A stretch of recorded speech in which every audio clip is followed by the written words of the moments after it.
The next speaker on the list is His Honorable Excellency Kouadio Adjoumani, ambassadeur représentant permanent de la mission permanente de la Côte d'Ivoire. Monsieur l'ambassadeur, vous avez la parole. Monsieur le Président, Mesdames et Messieurs les ministres, Excellences, Mesdames et Messieurs, distingués délégués, la délégation de Côte d'Ivoire s'est réjouie de prendre la parole à l'occasion de la tenue de la 4e plateforme mondiale pour la réduction des risques de catastrophes et voudrait saisir cette opportunité pour féliciter les organisateurs de cette heureuse initiative. Monsieur le Président, la forte récurrence des catastrophes intervenues dans le monde au cours des 10 dernières années a entraîné une grande vulnérabilité des populations et ralenti le processus devant conduire au développement, menaçant ainsi la capacité des pays du Sud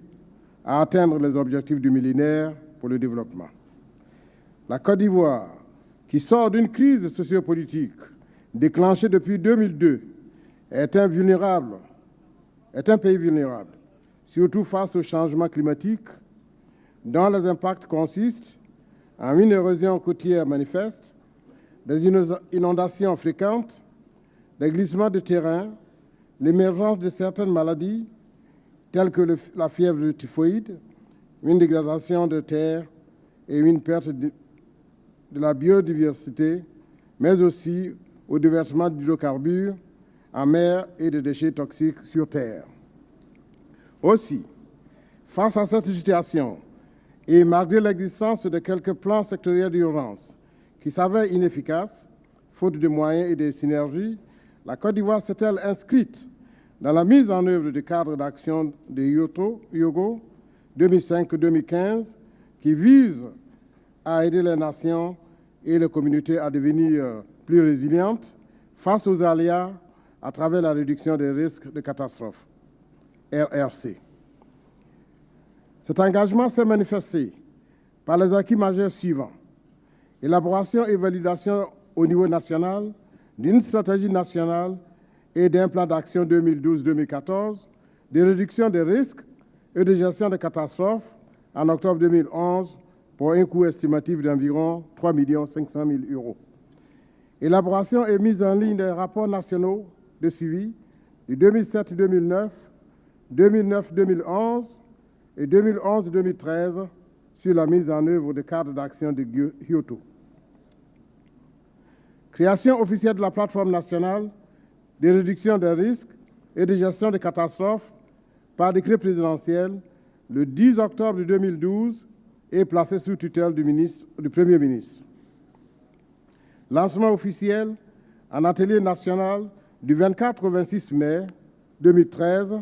des activités de la plateforme nationale RRC par la présentation de ses organes et leurs missions. Monsieur le Président, honorables délégués,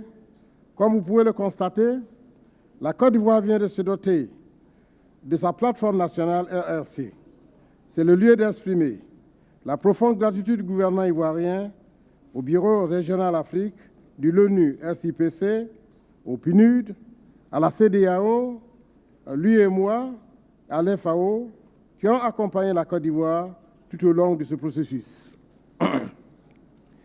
Il reste bien sûr maintenant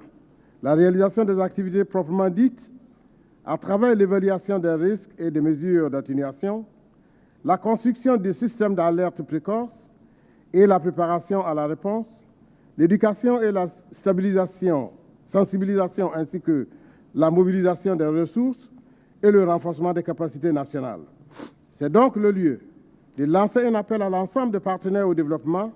qui œuvrent dans le domaine du changement climatique, de la diversité biologique, de la désertification et de la gestion rationnelle des déchets afin d'aider la plateforme nationale RRC de Côte d'Ivoire à mener à bien ses activités pour atteindre les objectifs de développement durable. En ce qui concerne le post-cadre de Hyogo 2005-2015, la Côte d'Ivoire soutient cette noble idée qui va permettre à l'ensemble des nations notamment les plus vulnérables, de se doter de plateformes fonctionnelles et indispensables à la construction d'une véritable résilience